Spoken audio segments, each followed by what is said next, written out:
یہ جو کہتے ہیں نا لوگ کہ پہلی بیوی میں کیا خرابی ہے، خواتین معذرت کے ساتھ، پھر جو ہے اتنی اچھی بیوی مل گئی تو دوسری کیوں کر رہے ہو، تو یہ بھی فلسفہ غلط ہے. قرآن کے الفاظ کے ہیں فَانْكِحُوا مَا طَابَ لَكُم مِّنَ النِّسَاءِ، جو عورتیں تمہیں پسند آئیں ان میں سے دو دو تین تین چار چار سے کرو، یعنی چاروں پسندیدہ ہونی چاہیے، ناپسند ایک بھی، کیونکہ بیوی اگر پسند کی نہیں ہے تو انسان اس کے حقوق ادا نہیں کرتا. پھر یہ میاں بیوی کا رشتہ محبت کا رشتہ ہوتا ہے، یہ صرف کسی کا گھر بسانا نہیں ہے، اس میں محبت ہوگی تو پھر آدمی دیکھو ویسے کسی یتیم کی کفالت کر لینا انسان، یتیم کو پالنے کے الگ فضائل ہیں، یتیم بچی کو پالنے کے بھی الگ فضائل ہیں. تو نکاح میں تو اللہ نے شرط ہی پہلی کیا لگائی ہے، اس سے کرو جہاں تمہیں بولتے کیوں نہیں پسند. اب اس پر ایک اشکال ہوگا کہ پھر بصورت عورتیں بیچاری کہاں جائیں گی، انہیں تو کوئی پسند ہی نہیں کرے گا. اس اشکال کے دو جواب ہیں. ایک بات یہ کہ آپ جس طرح کا چاہتے ہیں ضروری نہیں کہ آپ کو مل بھی جائے.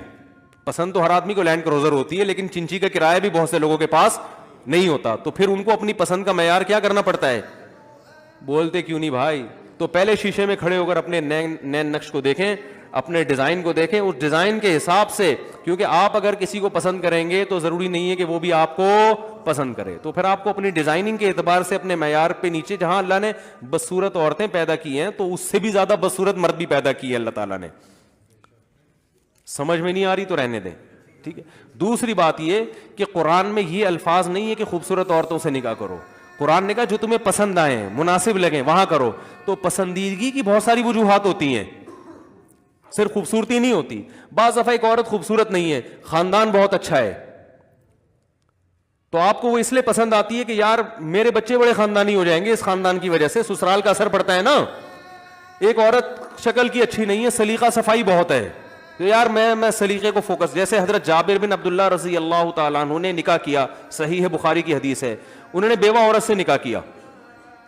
تو آپ صلی اللہ علیہ وسلم نے فرمایا کہ تم کسی کنواری سے نکاح کیوں نہیں کیا؟ کنواری سے نکاح کرتے فتلاعبها وتلاعبک، تم اس سے دل لگی کرتے، دل کی باتیں کرتے، وہ تم سے، یعنی ظاہر ہے اس میں محبت زیادہ ہوتی ہے نا، وہ ایک میچور ہو گئی ہے، اب اس کے وہ جذبات تھوڑی ہیں بیوہ کے. تو آپ صلی اللہ علیہ وسلم نے جابر بن عبداللہ سے فرمایا کہ کسی کنواری سے نکاح کیوں نہیں کیا، بیوہ سے. انہوں نے فرمایا یا رسول اللہ میری چھوٹی چھوٹی بہنیں ہیں، گھر میں چھوٹی چھوٹی بہنیں ہیں، تو میں اگر بیوی بھی انہی جیسی لے آتا کم عمر کنواری تو ان بہنوں کو کون سنبھالتا، وہ تو خود سنبھالنی پڑتی نا. نہیں آ رہے سمجھ میں بات. مطلب یہ کہ پہلے ہی بیچاری کچھ بہنیں ہیں جو جن کو سنبھالنا مجھے سنبھالنا پڑ رہا ہے، تو پھر ایک بیوی کو بھی ان کے ساتھ ان کے الفاظ، ان کی بات میں اپنے الفاظ میں بیان کر رہا ہوں، اس کو بھی مجھے سنبھالنا پڑتا نا. تو میں نے اس لیے کسی میچور خاتون سے شادی کی ہے جو میری بہنوں کو بھی سنبھال لے. تو اس کے لیے کوئی بیوہ طلاق یافتہ ہی سنبھال پائے گی، کیونکہ چھوٹی بہنیں میری، تو ان کے لیے میں نے ایسا کیا ہے. تو اب حضرت جابر بن عبداللہ نے پسند کی شادی کی یا ناپسند کی؟ پسند کی ہے. تو پسند ہر آدمی کا معیار مختلف ہوتا ہے. بعض دفعہ اس لیے بھی، جیسے نبی صلی اللہ علیہ وسلم نے حضرت خدیجہ سے نکاح کیا ان کی شرافت کو دیکھ کر، ٹھیک ہے نا، اور اس لیے بھی کہ وہ مالدار تھیں تو نبی صلی اللہ علیہ وسلم کو مالی لحاظ سے سپورٹ کیا، انہوں نے مزاربت پہ پیسے دیے بزنس کے لیے. تو بعض دفعہ آپ اس لیے میرے ایک دوست ہیں، انہوں نے اپنی ایج کی خاتون سے نکاح کیا جن کے بچے بھی بالغ ہو چکے تھے، حالانکہ خود بالکل ینگ تھے. میں نے کہا ماشاءاللہ آپ پہلی شادی کر رہے ہو بیوہ سے اور بچے بھی اتنے بڑے بڑے. انہوں نے کہا بھائی بزنس پارٹنر ہے، یہ خاتون کیا ہے میرے ساتھ، تو نکاح میں آسانی ہوگی کہ بزنس کرنا آسان ہو جائے گا. یہ بھی ایک ما طابہ کے مفہوم میں داخل ہے کہ جو تمہیں پسند ہو. تو پسند میں بہت ساری چیزیں ہو سکتی ہیں، نہیں آ رہی تو رہنے دو، ٹھیک ہے نا. تو اس لیے صرف اس میں خوبصورتی داخل نہیں ہے، بہت ساری. بعض دفعہ آخرت بھی پیش نظر ہوتی ہے.